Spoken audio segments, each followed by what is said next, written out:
Hi, my name is David Miller. I'm a Phoenix, Arizona multimedia artist, and I'm talking to you from my studio, Primordial Creative, in Tempe, Arizona. Today's topic is going to be about the glories of analog photography, specifically instant film photography, and some of the creative things you can do with it. Fuji is a company that I happen to love a lot, and I have mostly Fuji gear. They have their own knockoff of Polaroid called Instax. They have the Instax Wide, which is a rectangular version of a Polaroid. And then they have the Instax Mini, which is a small credit card sized image. And I think these might be the most popular of all the current brands because it's the one I definitely see the most of in your Walmarts and your Targets where people shop the most. First, I'm going to tell you about the camera that I shoot with.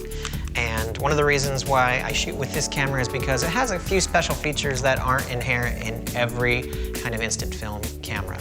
This is the Fuji Neoclassic Instax Mini. It gives me a credit card sized image at the end. What makes this camera unique from the other Instax Mini cameras is that it has a few special features on the back, and the main one is double exposure. So double exposure is where you layer two images into one.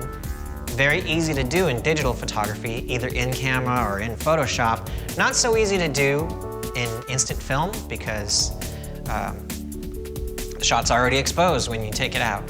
So we need to do all of that in camera. We're not going to rely on Photoshop or Lightroom or any other kind of editing software to layer these images.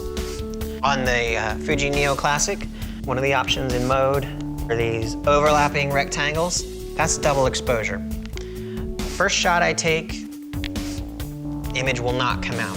I need to reposition myself in any other direction. The most common kind of double exposure, certainly the one when I was a high school teacher and we taught our students, was a face and then a texture. So a brick wall, stones, grass, that kind of thing.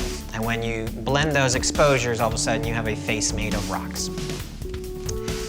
With this particular camera, I have a little targeting circle inside it.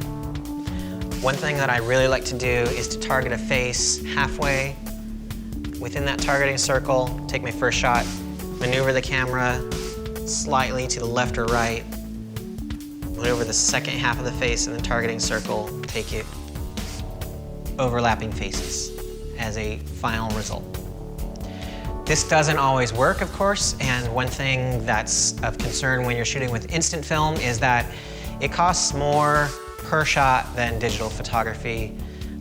Maybe not if you total up all the gear that's involved, but certainly when you're buying the film, you're basically looking at $1 a shot.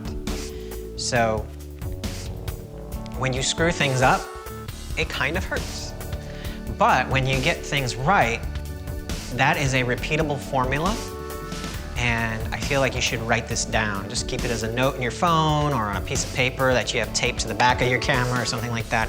If you find lighting conditions or a particular setup that's ideal when you do your double exposures, keep track of that so you can repeat these satisfactory results over and over and over again. One of the features on the cameras is the macro feature.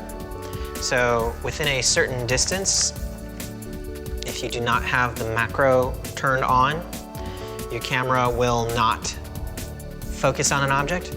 Like this close to my face, I know from experience that if I take this image now without turning on the macro, which is the little flower image, this is going to be a blurry picture. Switch the macro on, sharp picture. This is something you can play with in double exposures. You can do a macro image of a person,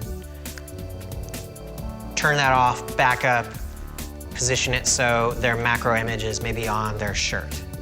You've put their face on a t-shirt. Or you take a macro image of something small, like a figurine, an action figure, and then position a real human being to be in the same exact place. Have a blend of two faces. That could be pretty cool.